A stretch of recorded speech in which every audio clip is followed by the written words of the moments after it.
we think about systems as sometimes negative things, like things that interrupt our creativity, but they're not. And actually, this session, more than anything, touches on how these structures actually enhance our creativity.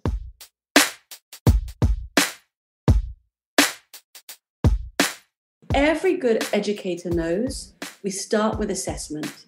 First, we need to know where the student is, and we take them forward from there. And we know that success is the best motivator. And if I was, I do actually have a chemistry A-level, but apparently they say dopamine kicks in when you have success and that motivates you. Okay, it's not my area of specialism, and I hate talking about things that I don't know about very well. But you're not assessing if you give a 10 out of 10 test, because you didn't really find out what they can do. You just found out they could do those things, right?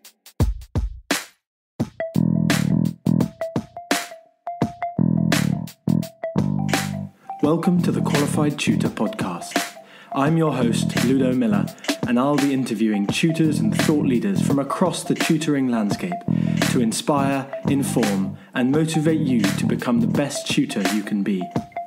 The Qualified Tutor community is a safe and supportive space for tutors who love to learn and grow.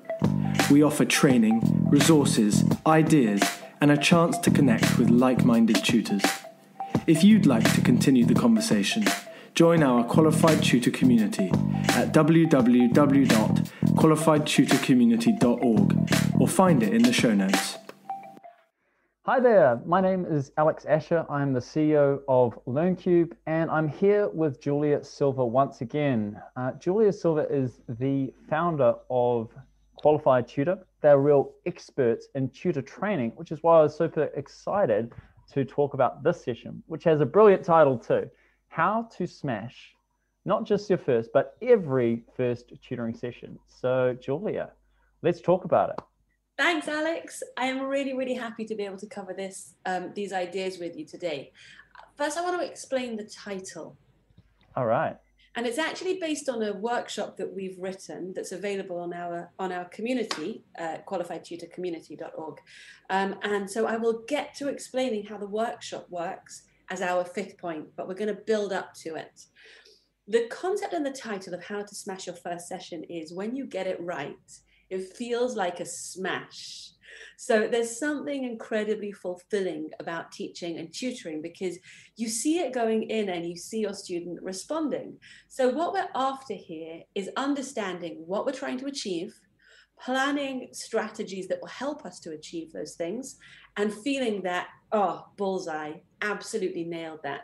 You should be coming out of your tutoring sessions feeling energized, feeling like, oh, that student got what they needed right now. And that's what we're going to try to build up. Now, why the first session? Okay. First sessions are daunting, no question. The truth is every session can be daunting because you're always sort of stepping into the unknown, aren't you? But the problem with the first session is you don't know how to pitch it. You don't know who your student is or where they're up to. And whatever the teacher may have said or the parent may have said or the student themselves may have said, you have to work out what you see. You have to look at the student with fresh eyes. So what we're going to talk about here is ways to continue that concept of building engagement that we spoke about last time, but also build in opportunities for assessment. Okay. Because every good educator knows we start with assessment. First, we need to know where the student is, and we take them forward from there. Now, assessment doesn't have to be anything particularly formal. It's much more about watching and understanding what you're seeing your student can do and what they know. And from there, you'll plan their next steps. Got it. I mean, what I really like about this is if we get this right, every first session should feel like you're already set up for success, right? Because you know what you're already going to cover. You've already got that framework. So for me, I really like how you talk about it's really a known unknown, right? Like, you know that this is the stuff that you're going to have to figure out. And if you do that in a way that it, like 90% of the time, you're getting a positive result, perfect. Yeah, I think we're going to talk about positive results because you can sort of bake them in. Yeah. So we'll talk about that as well. I think it's also worth pointing out that a tutor doesn't have a captive audience in the same way that a teacher does.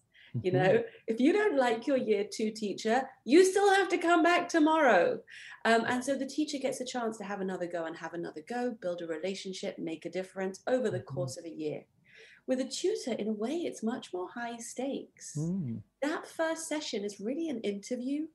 And if you don't smash it, you may not get the repeat business. And that's not just from the economic point of view. You're trying to make a change with your student that will happen over time, in which case you have to build commitment. And that first impression that you're going to create will hopefully create a long-term relationship for you with a student. Definitely. So Alex, let's get into the first strategy I have for you. And this is something that I use with students of every age. I've used it in small groups, one-to-one, and in full class settings.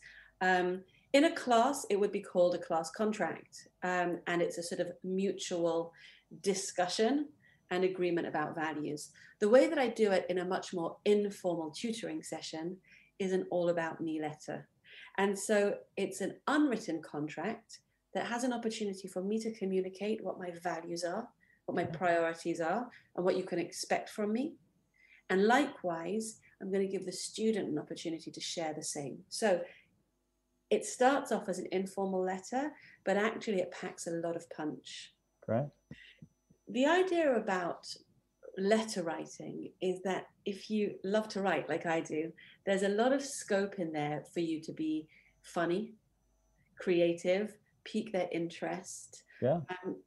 So some of the things that I like to do is I'll tell them 3 of my favorite things. And I'll be really intentional about what I tell them. I tend to tell them I love reading, I love cooking, and I love dancing in the kitchen with my children. And just from telling them those things, I'm telling them that I value reading, which is really, really important to unlocking any learning. And then they know that I'm a mum, so I'm relatable. And they know that I'm fun and I like to be active, and they can expect to have a good time learning with me. So I've done a lot of culture setting simply by telling them those things about me. Another thing I like to do is I like to tell them what worries me. So recently I was working with a year 6 student, and I had a feeling that, you know, he was probably feeling a little bit sort of daunted about stepping into high school. And so I told him that I get stressed out when there's too much going on, but I know that if I take a deep breath, I'll get through it and I'll feel very satisfied with what I've achieved by the end of the day. So just by showing him my own vulnerability as a person, my own strategies for resilience, I sort of sown a seed with him that, number 1, I can relate, and number 2, he'll be fine as well. Do you do that sequentially, or do you try, like, one of the things I like from what you've said, first of all, is this idea you're kind of giving information before maybe asking for that reciprocity. I feel a lot about that reciprocity thing. It's true in sales and it's true in tutoring. And in a way you're selling tutoring, not necessarily the transaction of it, but the result of it. Like as a tutor, you should be doing that all the time with your student, is going, you're going to get great value. I'm selling you the idea that learning is great with me. I mean, surely that must be part of it. 100%. Daniel Pink's book, To Sell is Human. Yeah. He talks about how educators are salespeople. We're selling ideas and we're selling learning. So yeah, for sure you want to implement those strategies, and reciprocity is key here. The way that I do it really practically is that I tend to open a session, and recently I've been tutoring on LearnCube, and they'll have a letter that I've written to them open on the first whiteboard page. I was so going to ask that. I was like, is this something that you collaborate? I mean, for example, in LearnCube, you could put it in a Google Doc. You could just put it on the whiteboard itself. Like there are ways that you can collaborate on both of those spaces. But is it something that you want the other person to be able to like literally push buttons and see that letter change? Or is it a document that you kind of control? And tell me about that experience. Well, you know, a letter is something that I give to you and then you give me one back. Okay. So my letter, I have written it in advance for my student. And it will be formatted with fonts and colors that are appropriate to that student at that age, because we've spoken about personalization. Okay. And then I will ask them to reply. So what's happened is that they will have read my letter aloud to me. So I'm assessing a certain level of reading ability. And I can really pitch that. I can create something that's quite nuanced. I can create something with a lot of inference, or I can create something very, very straight, depending on who the student is. And then I will ask them to write back to me. And so once they start writing, I can, and it's fascinating because one of the things that working online does is it gets you to really watch the children thinking. You can sort of watch their little minds ticking over as they're writing, and you see them stumble, you see them hesitate with a spelling word or that kind of thing.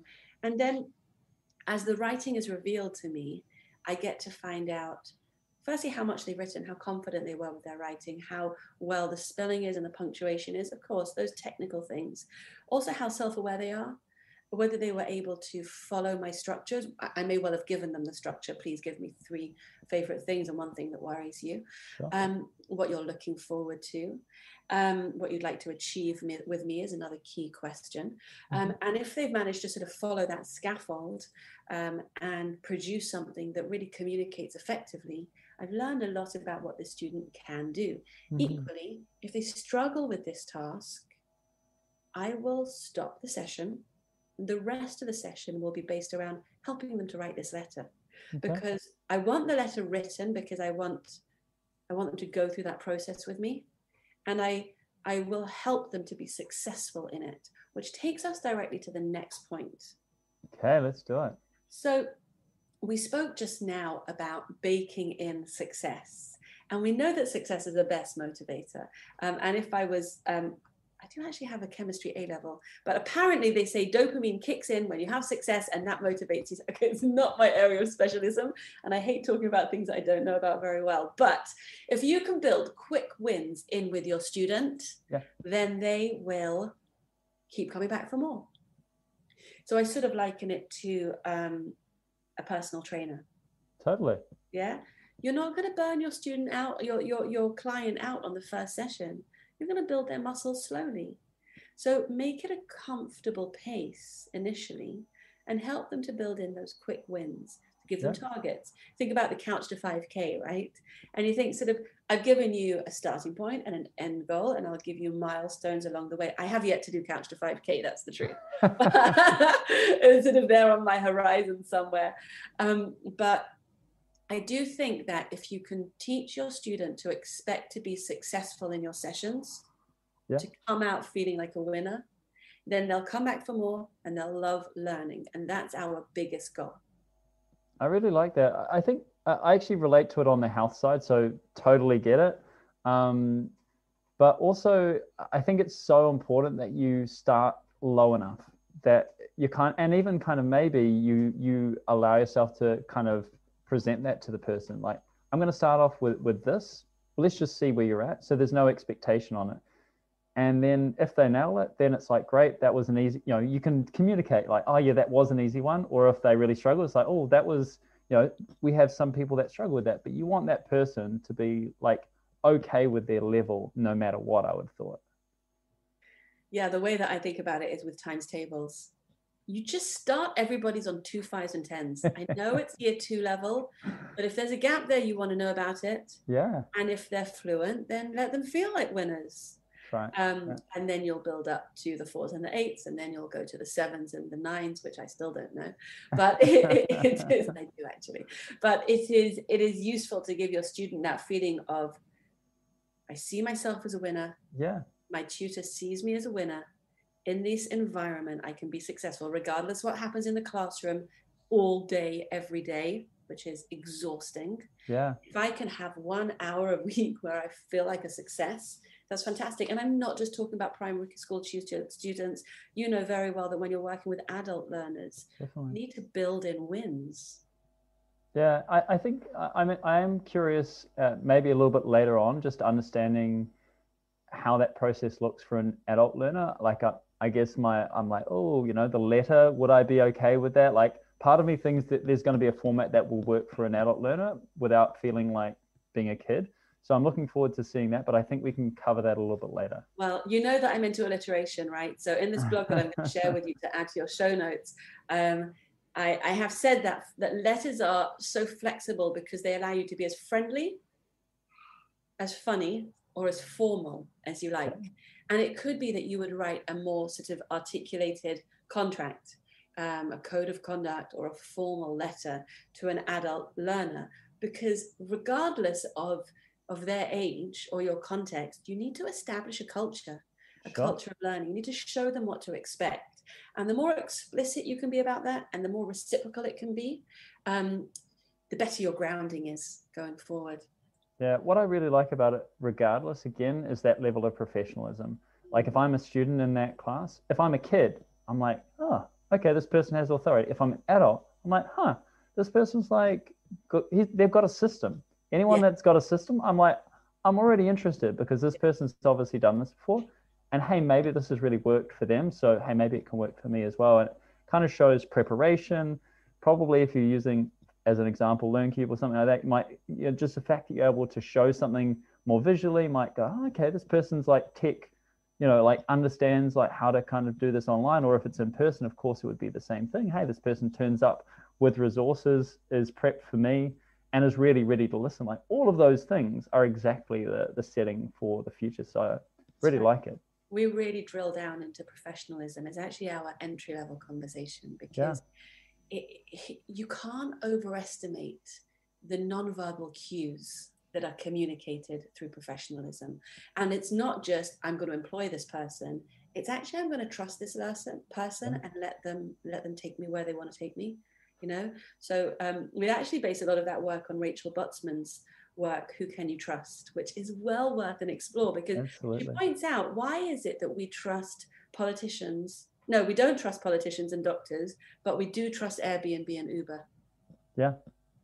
So the transactions, the cues for trustworthiness are different nowadays. And professionalism is also different nowadays. It's a lot more human than it used to be. Yeah. So you can show up with all your vulnerabilities and be a person as long as you are appropriate. I like that. It's a great word for that.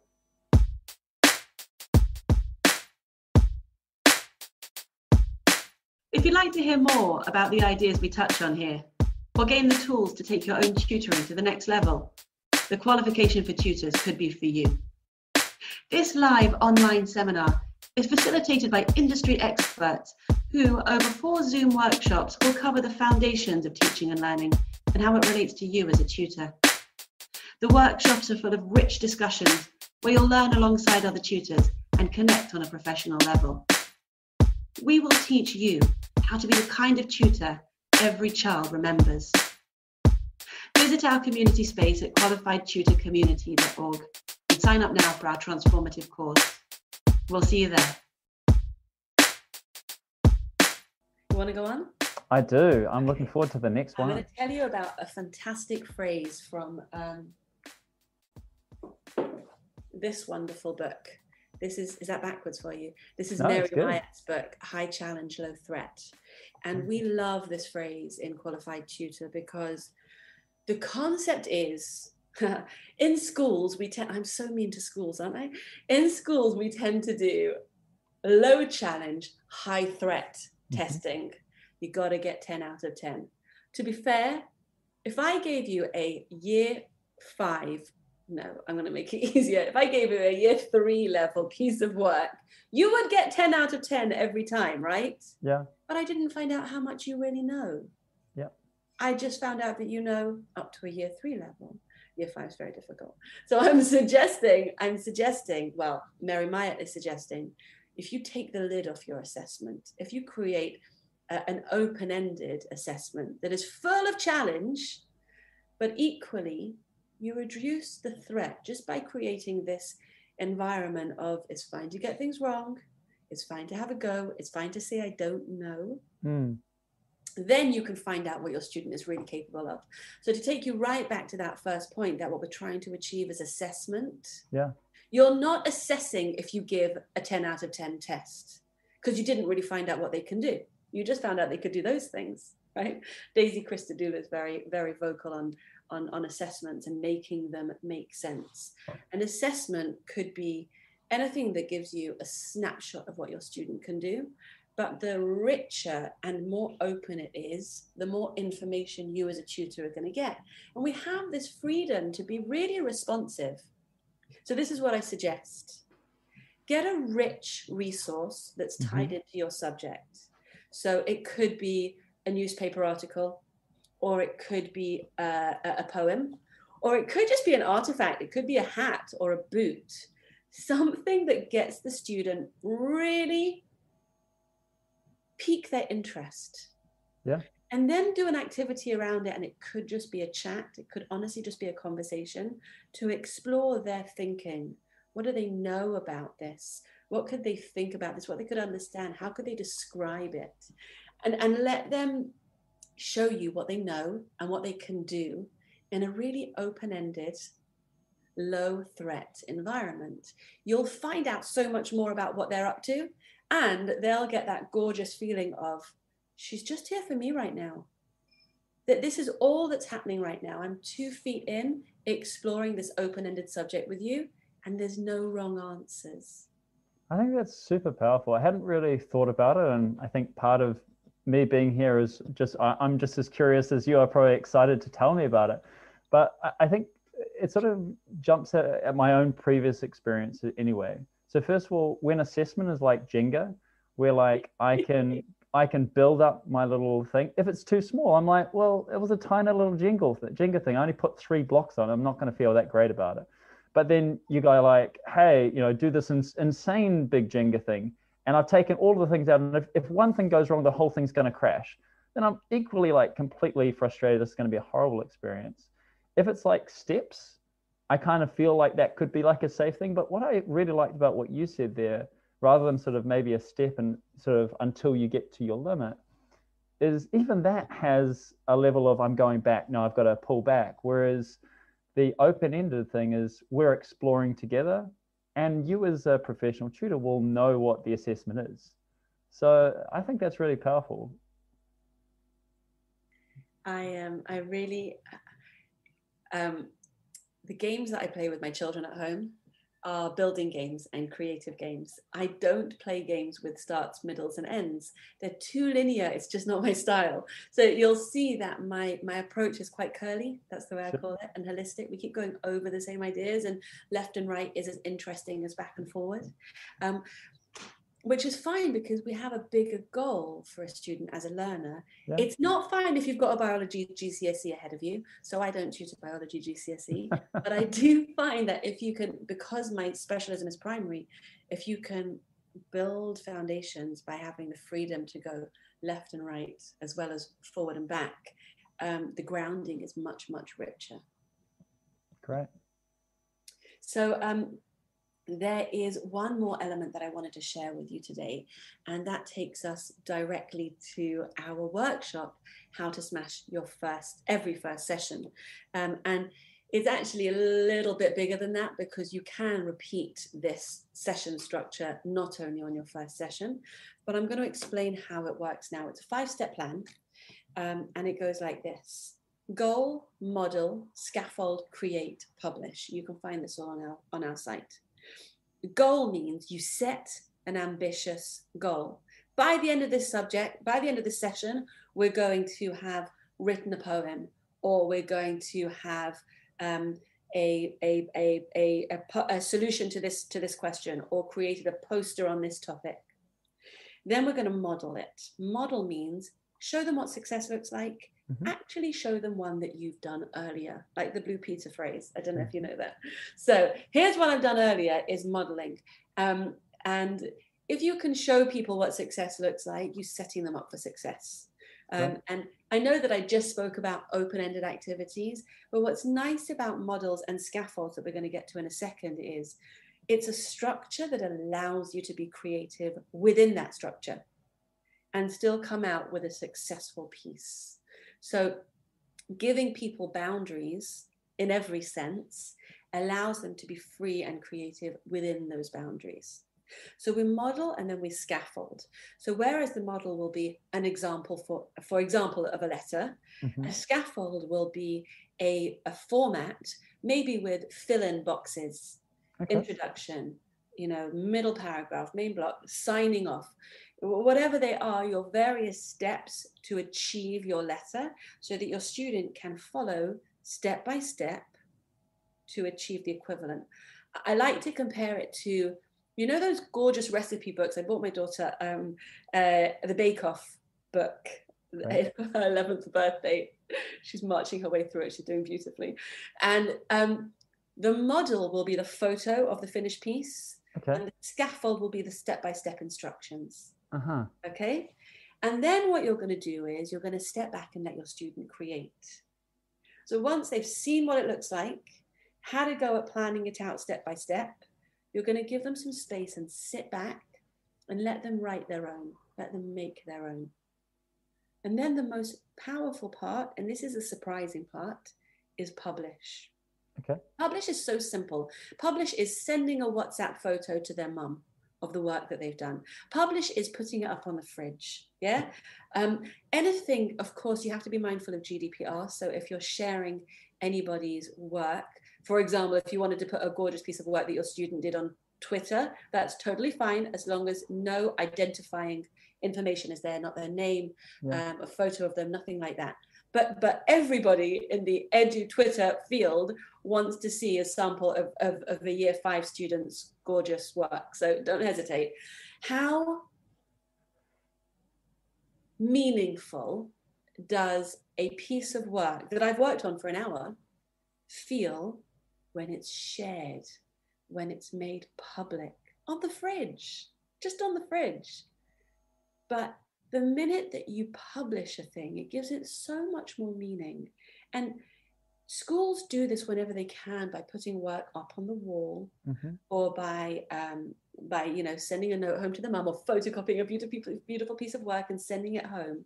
If you can give your student that sense of meaning, this doesn't just remain in a book. I'm not binning this after the session. Yeah. It's actually a meaningful creation. That is intrinsic motivation. That's what keeps you and me going. And our students don't get a chance to feel that enough. Yeah, what I really like about that is on so many different levels. And it's kind of like, I feel like I can break these up, right? Like if I'm a little kid, then I'm already like, first of all, the main customer is actually the parent, right? So you've got something that's an outcome for the parent.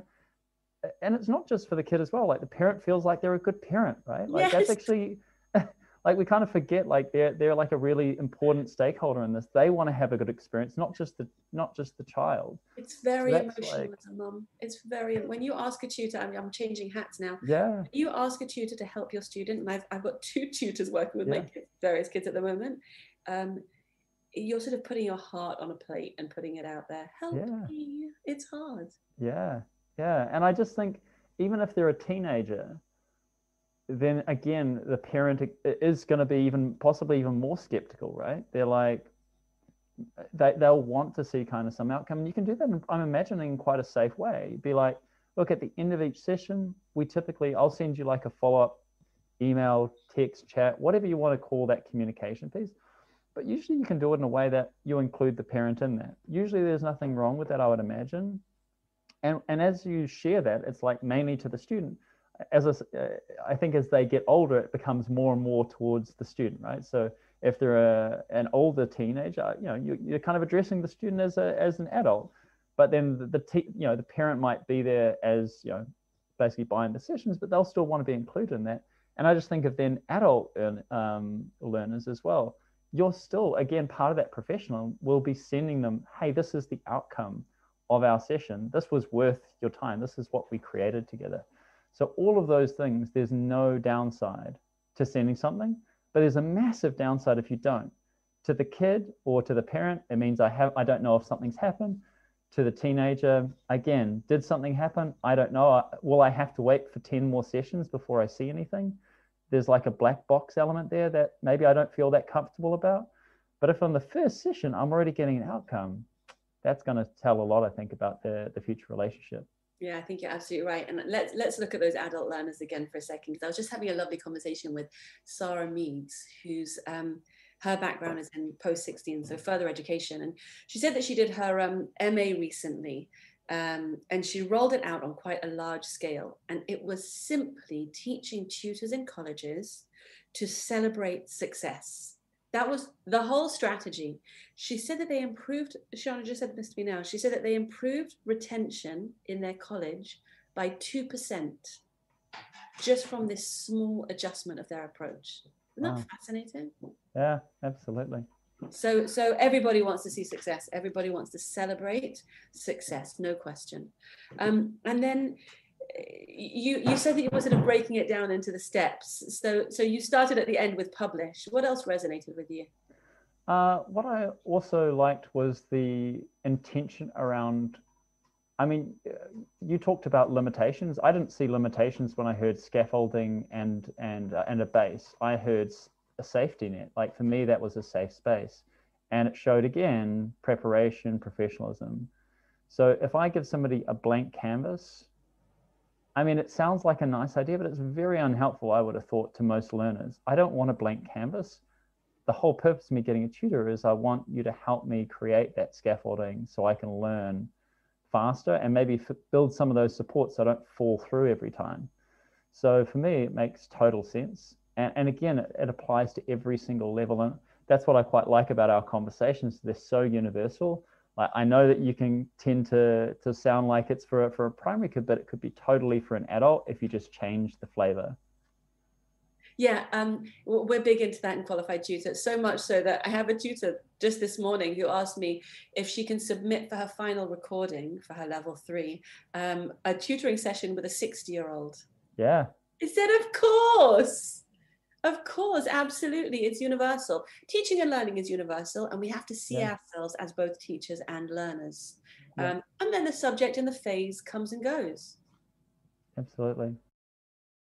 So I want to thank you very, very much for the time that we spent together. I'm really enjoying this series, which I'm calling Love Tutoring, because it's coming straight from the heart. And I hope that it's communicating the passion and enthusiasm that is going to come through the tutors to the students.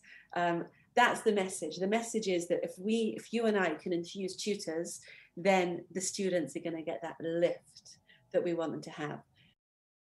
Thank you so much for that, Julia. I think we've learned an absolute ton about smashing that first session every single time. And what were those main points that we went through again, Julia? Just because I'm learning too.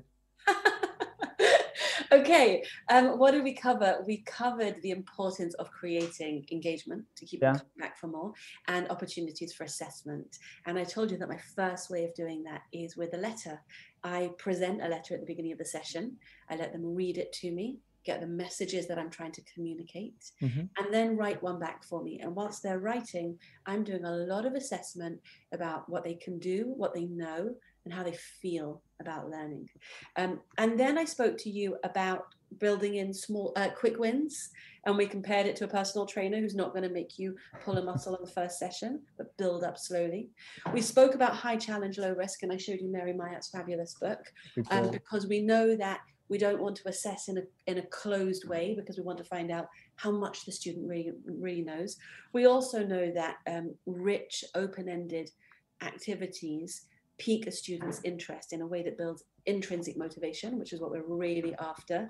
And then right at the end, I pointed you to How to Smash Every First Tutoring Session, which is a workshop that we deliver.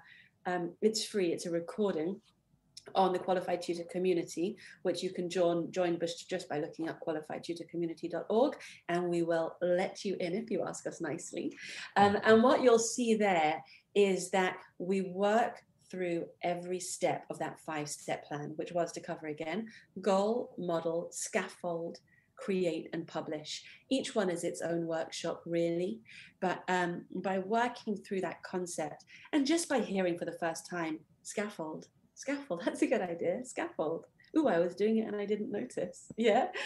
What I've given you now is some takeaway strategies to make a big difference. And just that last thing that I really wanted to remind you, Alex, I am sharing Love Tutoring because I want to inspire tutors to inspire their students. So I'm hoping that all that joy is going to flow straight through and benefit students all over the place at all different ages and subjects. What a great message to finish on. Thank you again, Julia, and see you next time. My pleasure. Thank you, Alex.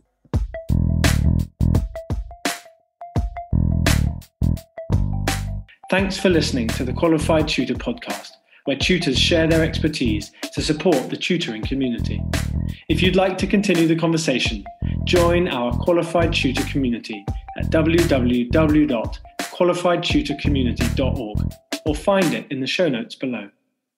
We exist to connect, share, and learn with you because tutoring is a small job that makes a big difference.